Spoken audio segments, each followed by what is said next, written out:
Let's welcome Mr. John Barber, right over there. If you watched television in the 1970s, you saw John Barber. He was not only a friend and writer for the likes of Frank Sinatra, but produced and co-hosted the most popular TV show in America, Real People. John Barber. The one story that still haunts Barber decades later is Jim Garrison's probe of the JFK murder. Red Fox once said, "Heroes aren't born, they're cornered."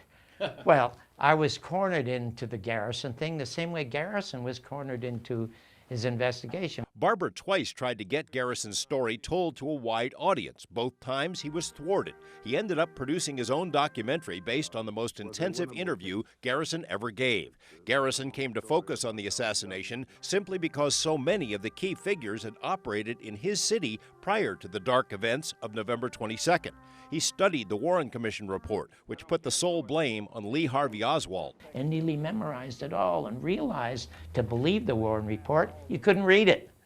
So then he reopened his investigation into the assassination. Garrison focused on a CIA-connected New Orleans businessman named Clay Shaw. His prosecution of Shaw was portrayed in Oliver Stone's controversial movie, JFK. Shaw was not convicted, in large part because of overt interference from the CIA, including a smear campaign against Garrison and the infiltration of his office by government agents. If he had nothing, they would have stepped aside and let him fall on his face.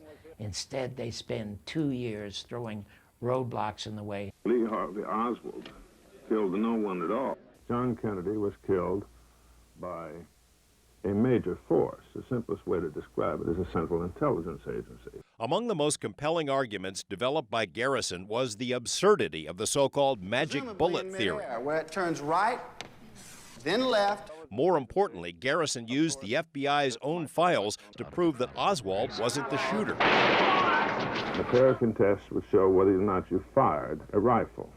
The results were available before the end of the day. They showed that Oswald had not fired a rifle.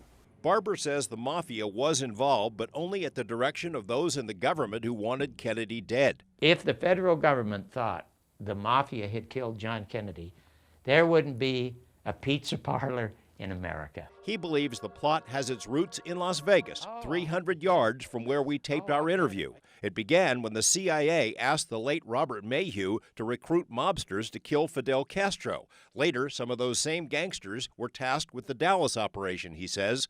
Garrison said there's ample proof of more than one shooter that day, a conclusion also reached by the House Select Committee.